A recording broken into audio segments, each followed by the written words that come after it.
Coach Mike McConathy, the Demon basketball coach, back home after a trip back from Central Arkansas where the Demons scored a 79-68 victory over Central Arkansas. Coach Mike, tell us what made the difference for your team last night at UCA? Well, I think that our energy level was high. I felt like that we did a lot of things good. We did some things poorly, but I felt like that our second wave of players that we have go into the game made a huge difference yesterday in the fact that we went on a 29-6 run from the point they came in until the end of the half to enable us to take a 8-point lead at the half, which was huge. Now you're in a conference game. They've got their best players on the floor, and the guys who aren't your starters give you that kind of lift. How does that work? Well, it's kind of been the signature of our program, and we've had a hard time being able to get the guys in the second wave to understand that they're just as important as the others. But what it allowed us to do is, when you look at the end stat line, 29 minutes for Shamir Davis, that's closer down to where he needs to be playing, or William Mosley. Of course, William had foul trouble as well. He didn't play the minutes, and it helps us for the next game on Saturday, when you're, especially after a long trip home and getting prepared to play a Saturday afternoon game. Your team's defense lately has been very good, and that's been a big component of the 4-game win streak, and particularly defending the three-pointer. Last night, UCA was 0 for 10 on threes, and your last 4 opponents are shooting well under 20% combined on three-pointers. What has made the difference in that area for the Demons? Basically just not having lapse time from midline to closing out on the shot, and having high-hand closeouts to where a couple of times in the game last night I noticed on Patrick Robinson's closeouts, he closed out so high and hard, here I am doing a closeout for you, that it altered the flight of the shot. And I think that's made a big difference. Your team's also had a dozen steals in each of the last 2 games. The defense has been playing aggressively. Can we expect that to continue? You know, I would hope so. I think that we're not offensively, we're not really strong right now, and so we're going to have to do it with defense and create offense out of our defense. And we've got to continue to do that. We've got to get the guys to buy into that and just to compete at the highest level they can. Part of the reason offensively we struggle so is that we're getting so many different zones, looks thrown at us. And last night they were running kind of a matchup, and our guys were thinking they were in a man-to-man. And you know, we've got to stick to the plan and do what we tell them to do. UCA is a difficult place to play, though, because it's so loud. And it's very difficult to communicate with your team. It's almost like going into a major college arena where there's 15,000 people in there, because if they get 1,000 people in there and the noise is reverberating off of those huge black banners they have, I don't know what I'm saying. The huge black banners there that are making the environment more intimate, only 1,500 seats in there, it makes a huge difference. All right, you talked about going against the zone, and certainly that's something you can anticipate at home Saturday at 2 when Texas A&M Corpus Christi comes in. They are a team that has played at a slower pace, and when they've won, typically it has been a low-scoring game, and I suppose they are using a lot of zones under their new head coach. They are. Willis Wilson's a very good coach. He's a long-tenured coach at Rice, was assistant at Memphis a year ago, very well-respected, a very good man. On top of being a very good coach. But they went into UTSA and beat UTSA. And we went into UTSA and got throttled.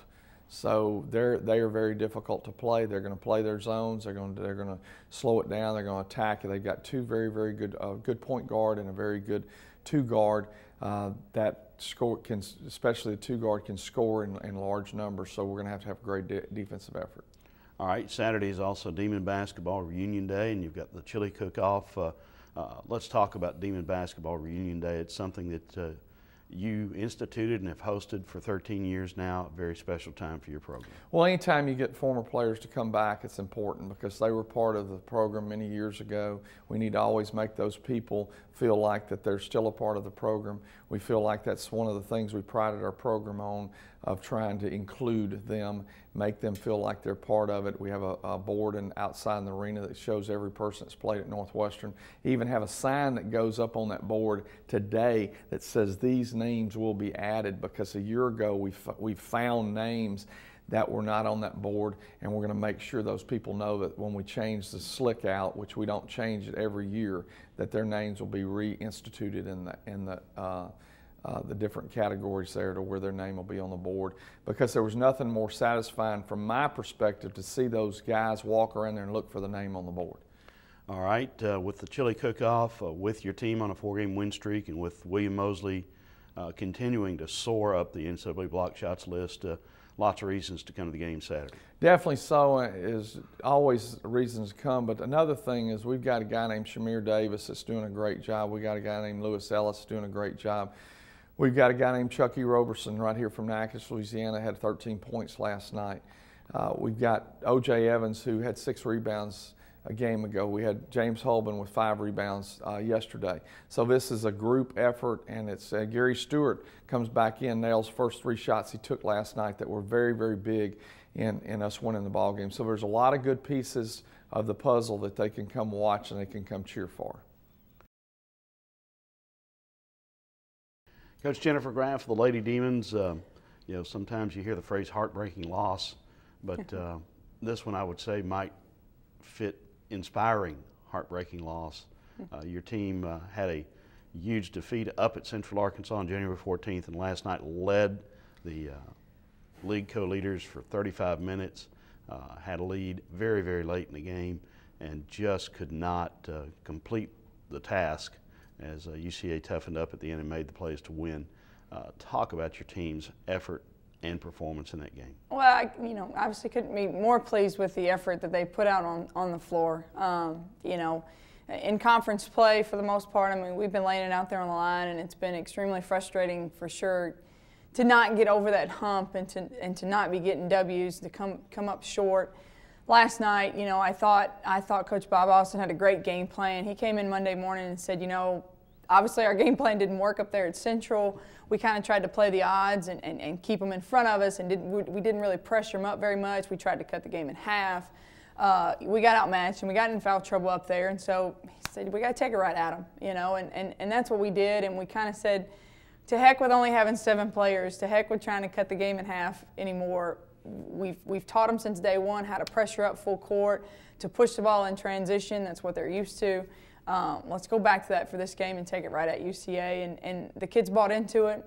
They laid it out there on the line. We picked them up full court for 40 minutes of the game, substituting in constantly with the 7 kids. And we laid it out there, but it came down to it. The last 3 minutes of the game, we don't finish shots. They hit some big shots on us. One of their post players steps out, and she's at least 4 feet behind the line and nails a 3 to put them up by 1. And, that really hurt us, obviously, right there at the end. And we just needed to get one more basket in order to keep us in it and help us not be able to foul right there at the end. But the effort was there, and just like I told them last night in the locker room, if we have that same effort throughout the rest of conference, we're going to get over that hump. We just are. It's hopefully you keep fighting, and we'll get there. Well, there's the challenge, is that you've just played right to the wire against what could be the best team in the conference, certainly is tied for the lead in the conference. So can that effort be sustained beginning Saturday at Corpus Christi? Is there enough gas left in the tank to go and perform at a high level on Saturday? There definitely is, because of the fight that they have in them. These girls have huge hearts. They want it. They want to win more than anybody does, and they keep putting it out there. We've seen it, and aside from our Southeastern game, where I just felt like we never got into rhythm, we never were a fluid offense and a fluid group. Outside of that, we've been playing as a unit. We've been playing as a group. They keep fighting. They keep coming in wanting to know what's the next game plan. I have no doubt they'll come in today and want to know, all right, how are we going to go down and beat Corpus and get over this hump? We just got to keep fighting, keep working. We have to have the same effort that we had against UCA down in Corpus. We're at the halfway point. Obviously we didn't fare great in the first half, but our effort and the fight and what we're doing defensively, I feel like defensively we've picked it up 3 notches. We're doing a great job of our team effort. We keep that up for these last 8 games of conference, and I think you're going to see a flip-flop of our record. The fact that you only really have 7 players to play certainly is a challenge, but it also might work into better conditioning since they're clearly getting a lot of work. And is that the case? Are they getting stronger? One of the things I see with the 7 that we've seen a while back is we do play really well together because it's, you don't have as many combinations, differences. So you do see them playing much better on the offensive end. I saw that kind of early on in conference. And then now I think the defensive end, we're picking it up. You start to understand each other, what each player is good at. When I substitute Tiandra Williams, Ariane Osmer, when those 2 are in the game together, my group understands they're a little bit better in the full court defensive set. They're a little bit better at trapping. And so without me even having to say it, we understand that now we're kind of even in a different gear. Whereas where we were before, we're getting up there, we're pressuring up, we're doing things better. And I thought last night, we're full out for the whole 40 minutes. And like I said, we were running them in and out, trying to as much as we could.